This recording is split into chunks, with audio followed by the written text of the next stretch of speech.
está con nosotros el economista Mario Vergara, que debe decir, ¿para qué me metí en esta? Me quiero ir. Sergio, tiene que estar. Preguntale, tiene que estar. Preguntale a él. Preguntale a Vergara si le parece. Se lo pregunto a Mario, dale. Pregúntale a Mario eso. Claro, preguntale. Yo arranco la nota y me dejan a mí, la hago como quiero. ¿Qué tal, Mario? ¿Cómo andás? Bien, un gusto compartir este espacio con ustedes y a las órdenes. No estaba escuchando la discusión, acabo de conectarme. Mejor. Qué salida correcta, zafó bárbaro. No, pero mejor, porque recién se conecta, pero si querés hacer que se te quedó sin batería, podés hacerlo, porque estamos en el medio de un tole-tole, que yo quisiera... Pero bueno, vayamos por partes primero, más allá de lo que estábamos hablando. En este momento, hoy es un día que van a pasar cosas, o que se supone que pueden pasar cosas.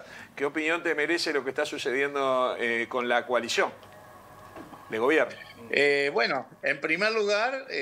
que la coalición arregle lo que tenga que arreglar, ¿verdad? Todos sabemos cuál fue el origen, la motivación central de esta coalición de gobierno, que era básicamente ganarle las elecciones al Frente Amplio.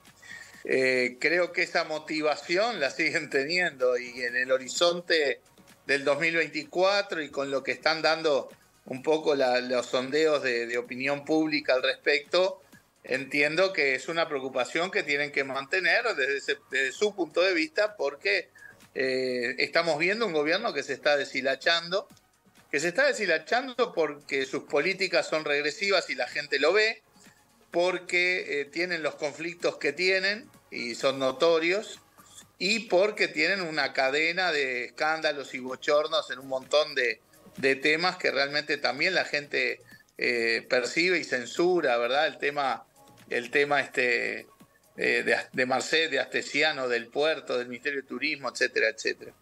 Por lo tanto, creo que es un momento complicado para el gobierno y un momento donde el Frente está mejor parado que hace un tiempo porque hizo su autocrítica, porque conformó una conducción política más potente, porque reagrupó fuerzas en el proceso de la juntada de firmas, de la campaña por el referéndum, de la acción política y el accionar parlamentario en temas cruciales como la reforma de la seguridad social.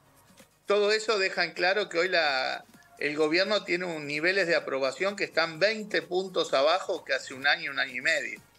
El Frente está 3, 4 puntos encima de lo que estaba hace un tiempo y bueno, pero es una tendencia que creo que se está consolidando y tiene que marcar, obviamente, la preocupación en la coalición de gobierno. Ahora, parece increíble que lo que está haciendo ahí temblar la coalición de gobierno sea que un partido se aferre a la defensa de algo que realmente es indefendible, ¿no? Eso es lo que realmente genera curiosidad, genera sorpresa. Ahí va mi pregunta. ¿Es cierto que tú hiciste una declaración como que podría haber una apariencia delictiva en este hecho?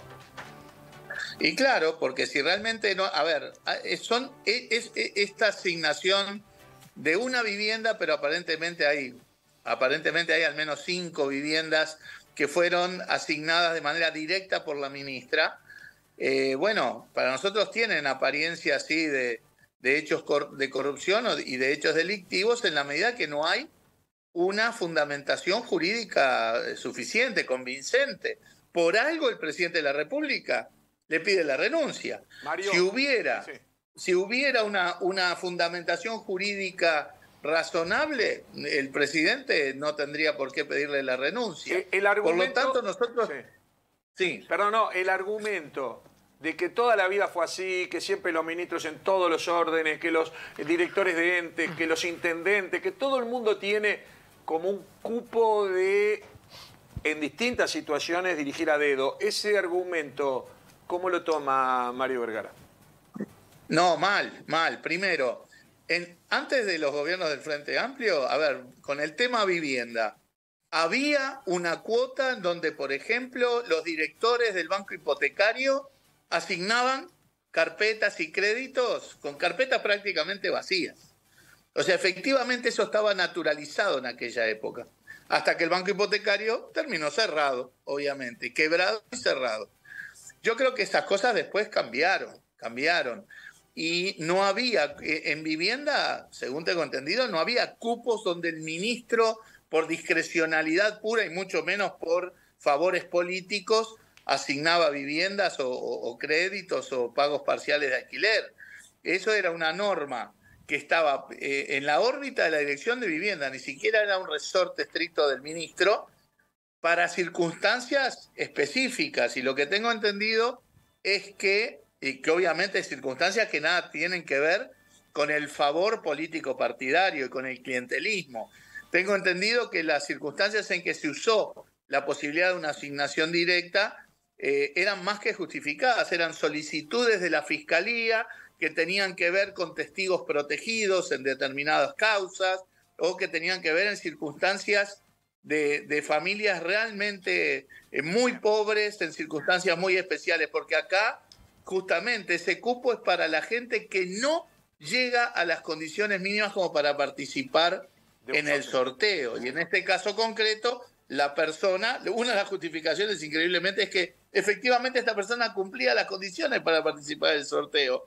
Por lo tanto, no correspondía de ninguna manera esta asignación directa. Mario, la Fuerza Renovadora, que es el grupo que lidera... ¿Me permitís? Disculpame, Sergio, porque me quedó colgado la pregunta anterior. Sí.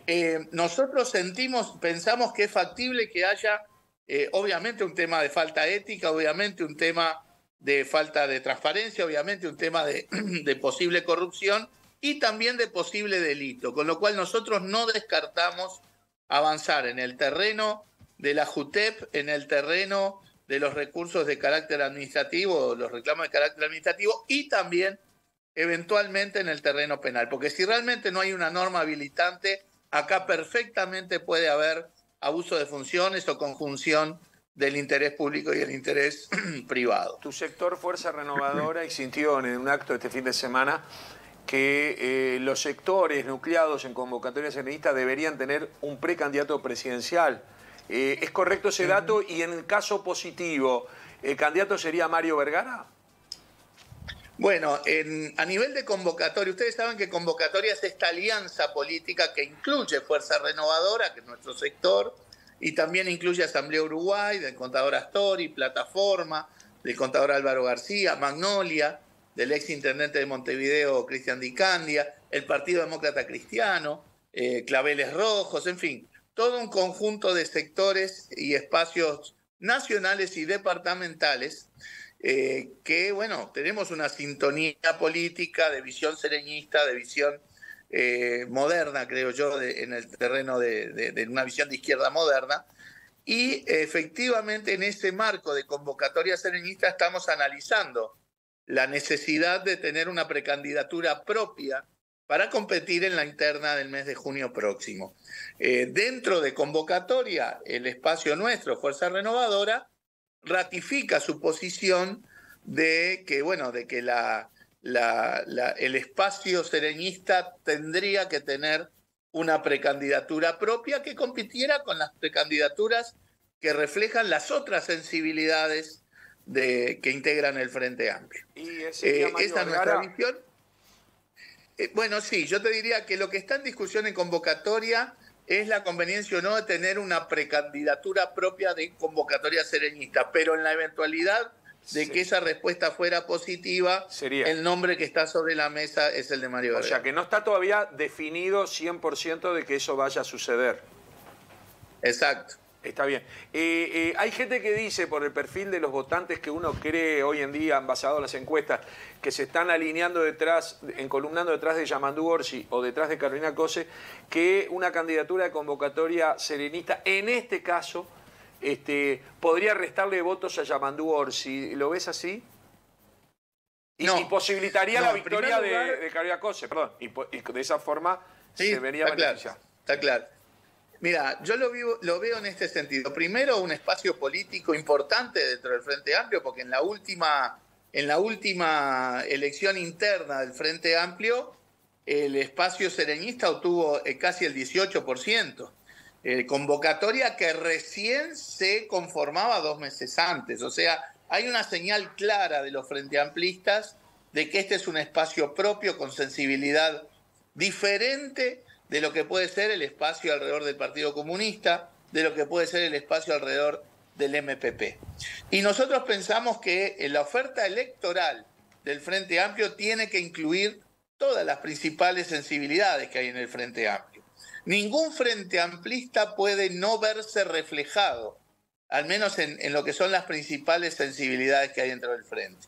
La razón política por la cual nosotros creemos que Convocatoria tiene que tener una precandidatura propia es esa, la del rol político de Convocatoria, la de ser parte de los equilibrios internos del presidente, la de ser también un factor que potencia la capacidad de diálogo que tiene el Frente Amplio con toda la sociedad. No entramos en la especulación de a quién se le sacan más votos o menos votos. Nos parece además una postura poco fraterna dentro del Frente Amplio definir el posicionamiento político evaluando que si sacamos votos o damos votos para que no gane algún compañero o alguna compañera frente amplista. Nos parece que esa no puede ser las razones por las cuales y además no hay nada, ningún análisis, ningún estudio, nada que indique que nuestra precandidatura en ese caso desnivelaría la elección y favorecería a uno y perjudicaría a otro. Nada hay que fundamente eso. ¿Qué papel juega Astori hoy en día? Y ya de paso le agrego, ¿existe el astorivergarismo de Manini? Bueno, así lo acuñó Manini, ¿verdad?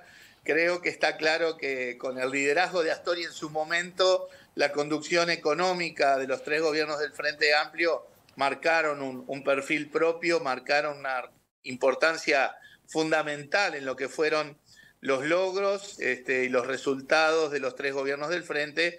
Y bueno, creo que también que yo participaba ahí como quizás la principal mano derecha de ese proceso, es lo que probablemente haya llevado a Manini a acuñar el término astorivergarismo. En todo caso, para mí es un orgullo que se nos plantee el astorivergarismo como responsables políticos de un proceso que permitió que el país tuviera más bienestar, más equidad y más derechos. ¿Está activo Astori?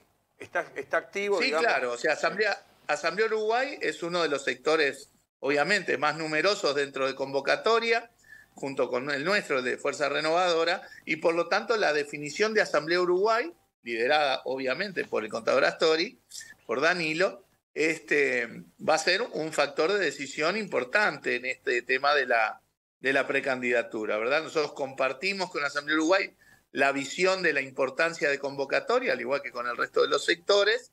En todo caso, es el debate táctico vinculado a la precandidatura y, bueno, la opinión de Asamblea Uruguay va a ser importante, no la única, no excluyente, pero va a ser importante en el marco de esta decisión. Necesito brevedad en todos los casos. Voy con 3 preguntas de compañeros míos. Arranco con Antonio Maeso. ¿Qué tal? ¿Cómo estás, senador? Tengo una pregunta que no quiero que te vayas, pero hoy me surgió una nueva viniendo para acá, leyendo UI Express de Esteban Valenti, que hay una carta que además vincula a tu sector, a Danilo Astori. Dice, como usted sabe, una resolución muy dolorosa, cientos de compañeros de banderas de Liberceñe, Canelones, Alto Artigas, Rivera, decidimos abandonar nuestra organización, Fuerza Renovadora y Convocatoria Sereñista. Pero a mí lo que más me sorprendió, y esa es la pregunta, ahí está la firma de ellos, que dice, por ello no podemos aceptar de ninguna manera formas que consideramos inadecuadas y antidemocráticas en la interna del Frente Amplio o sus grupos, y que por eso se van. Yo imagino que... ¿Qué pasó? Porque parece raro. Mira, una expresión. Primero aclaremos, esas referencias ellos la plantean no en relación ni a Fuerza Renovadora ni a Convocatoria, sino en la interna de banderas de Liber, pero es un grupo de compañeros que no son cientos, ni mucho menos, y que incluso en algunas firmas hay gente que ya nos ha aclarado que no autorizaron esa firma. Bien. Que bueno, que tienen una opción política diferente, piensan sobre todo que en el tema de las formas de hacer política y de hacia qué precandidatura volcarse, tienen diferencias con nuestra visión, me parece totalmente legítimo. Es un grupo de compañeros que ya habían tenido, digamos, muchas dificultades de relacionamiento con todo el resto de Convocatoria Sereñista en Canelones, Recuerdo que tuvimos un conjunto importante de reuniones tratando de allanar justamente dificultades con ellos, pero bueno, ellos hoy tomaron esa decisión, nosotros la respetamos,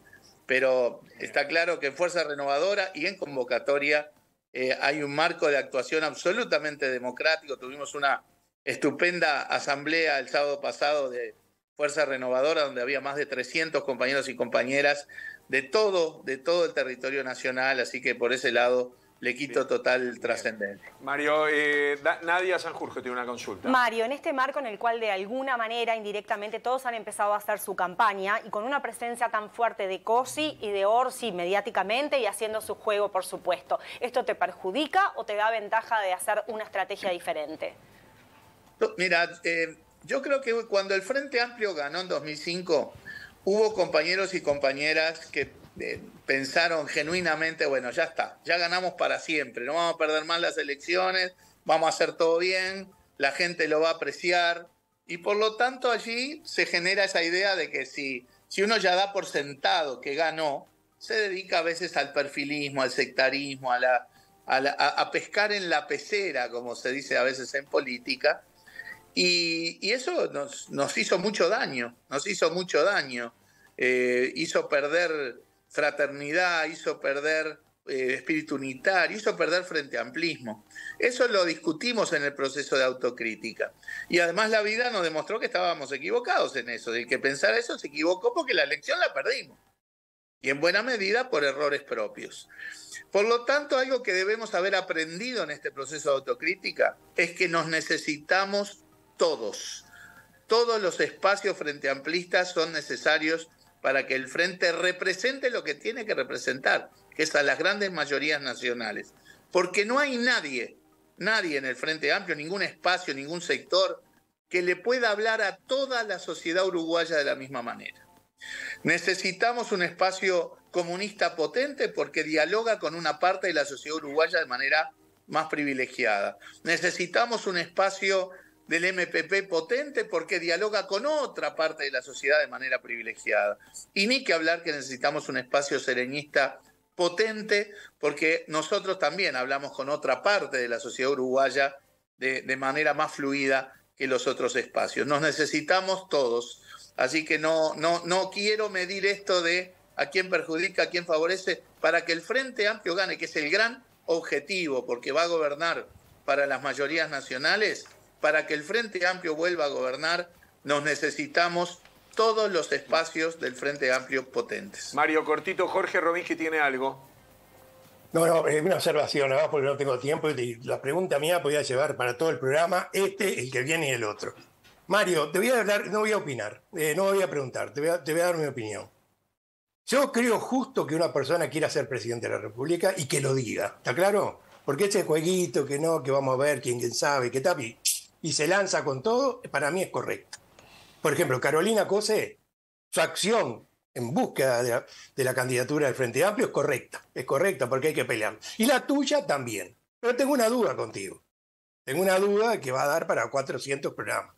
Tengo la impresión de que tú abres la puerta para los frentistas que quizás se quisieron ir o se fueron. Digo, venga muchachos que los seguimos queriendo como los quisimos siempre. Cuando en política esto no es así, porque hay razones para irse.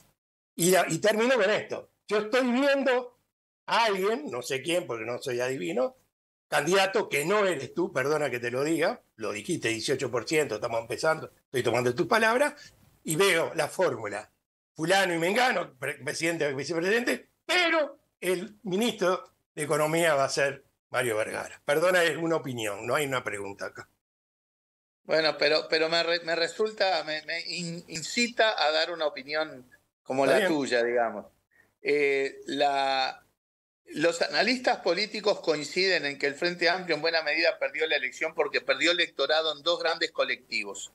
Uno, en sectores más vulnerables, si se quiere, de la sociedad, que históricamente votaban al MPP y que fueron seducidos por la propuesta de Cabildo Abierto, sobre todo con el tema de la seguridad, que después obviamente han fracasado.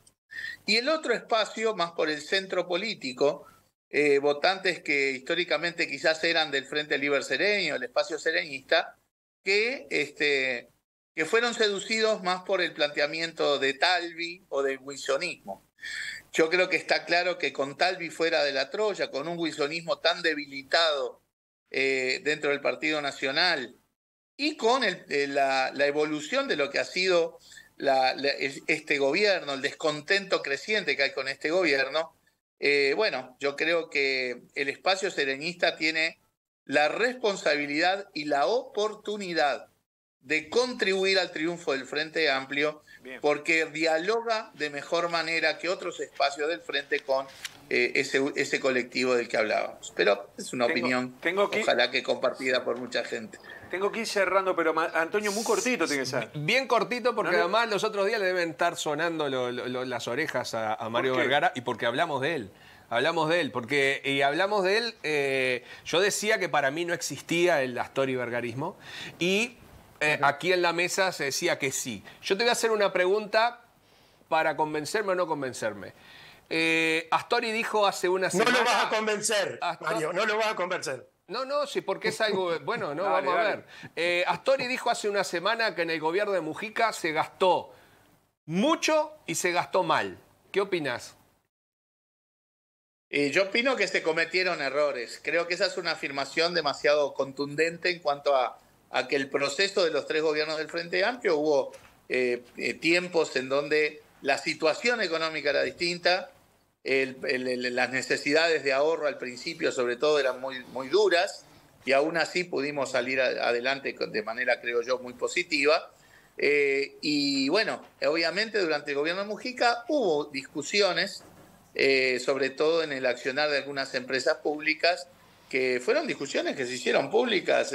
Recuerdo a Fernando Lorenzo como ministro reclamando en el propio gabinete de manera sistemática más control en la gestión de algunas empresas, etcétera. O sea, creo que es retrotraernos un poco a esas discusiones, pero creo que no se puede ser así, digamos, contundente, porque los procesos de definición del gasto y del gasto público son procesos muy políticos. No los define una persona sola, ni siquiera un solo ministerio. O sea que yo matizaría un poco eso sobre la base de que efectivamente hubo tramos y decisiones que fueron de amplia discusión en aquel momento. Gracias, Mario, por estar aquí con nosotros y por atendernos en Buscadores como tantas veces. Ha sido un gusto y a las órdenes, como siempre.